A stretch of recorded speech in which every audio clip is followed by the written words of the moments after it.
कुछ सालों पहले की बात है। एक गुरु और शिष्य कहीं से गुजर रहे थे। चलते चलते वो एक खेत के पास पहुंचे। दोनों को प्यास लगी थी तो वो खेत के बीचों बीच बने एक टूटे फूटे घर के सामने पहुंच गए और वहां जाकर उन्होंने दरवाजे को खटखटाया। गुरु और शिष्य पहले से चौंके हुए थे क्योंकि खेत बहुत ही बड़ा था और अच्छी और उपजाऊ जमीन भी थी, लेकिन उसकी हालत देखकर लगता था कि उसका मालिक उस पर जरा सा भी ध्यान नहीं दे रहा है। जैसे ही दरवाजा खुला, अंदर से एक आदमी निकला। उसके साथ उसकी पत्नी भी निकली और 3 बच्चे भी थे। सभी फटे पुराने कपड़े पहने हुए थे। गुरु ने बहुत ही विनम्र आवाज से बोला, क्या हमें पानी मिल सकता है? आदमी ने गुरु को पानी दिया और पानी पीते पीते गुरुजी बोले, मैं देख रहा हूँ कि आपका खेत इतना बड़ा है पर इसमें कोई फसल नहीं बोई गई है। आखिर आप लोग अपना गुजारा कैसे चलाते हैं?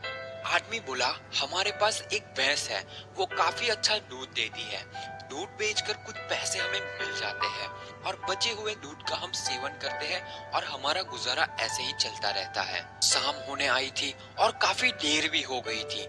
गुरु और शिष्य ने सोचा कि आज की रात हम यहीं पर गुजारा करेंगे। उन्होंने उस आदमी से अनुमति ली और वो वहीं पर रुक गए। आधी रात हो चुकी थी। गुरु ने अपने शिष्य को उठाया और एकदम धीमे से उसके कानों में बोला, चलो हमें अभी यहाँ से निकलना है और चलने से पहले उसकी जो भैंस है उसे हमें ले जाकर कहीं जंगल में छोड़ देना है। शिष्य को अपने गुरु की बात पर जरा सा भी यकीन नहीं हो रहा था, क्योंकि जिस गुरु से वो बहुत सारी चीजें सीखा हुआ था, उसी गुरु ने किसी का बुरा करने के लिए बोला था। फिर भी वो उसके गुरु थे, इसलिए गुरु की बात वो मना नहीं कर सकता था। आखिर में गुरु और शिष्य जंगल की ओर निकल पड़े और भैंस को ऐसी जगह पर छोड़ दिया जहाँ से आना मुश्किल था। यह घटना शिष्य के मन में बैठ गई थी और करीब 10 साल के बाद एक बड़ा गुरु बना। तब उसने सोचा, क्यों ना अपनी गलती को सुधार लिया जाए और उस गलती को सुधारने के लिए उस आदमी से मिला जाए और उसकी आर्थिक मदद की जाए, जिससे उस व्यक्ति की आगे आने वाली जिंदगी खुशहाल जिंदगी बने। और वो निकल पड़ा उस आदमी की मदद करने के लिए। कुछ टाइम चलने के बाद वो शिष्य वहीं पर पहुंच गया जहां वो पहले पहुंचे थे, मगर वो फिर से चौंक गया। वहां पर उसने देखा बहुत बड़े बड़े से फल के पेड़ लगे हुए हैं, एक बड़ा सा घर बना हुआ है। शिष्य को हुआ कि शायद भैंस के चले जाने के बाद वो परिवार सब कुछ बेचकर चला गया होगा, इसीलिए वो वापस लौटने लगा। तभी उसने वो आदमी को देखा।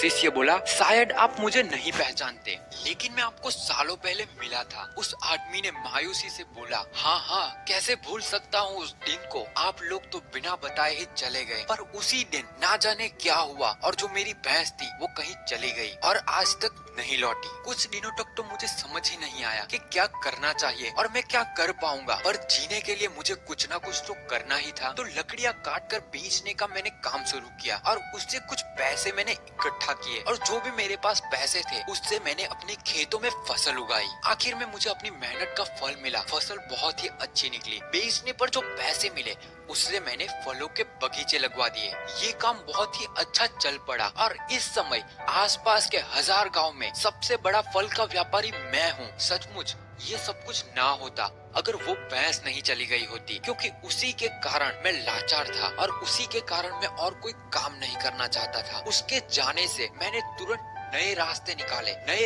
निकाले जिससे मैं पैसे कमा सकता था और आज मैं एक बहुत ही बड़ा व्यापारी बन चुका हूँ। शिष्य बोले, लेकिन ये काम तो आप पहले भी कर सकते थे। आदमी बोला, कर सकता था, लेकिन तब मेरी जिंदगी बिना मेहनत किए भी चल रही थी।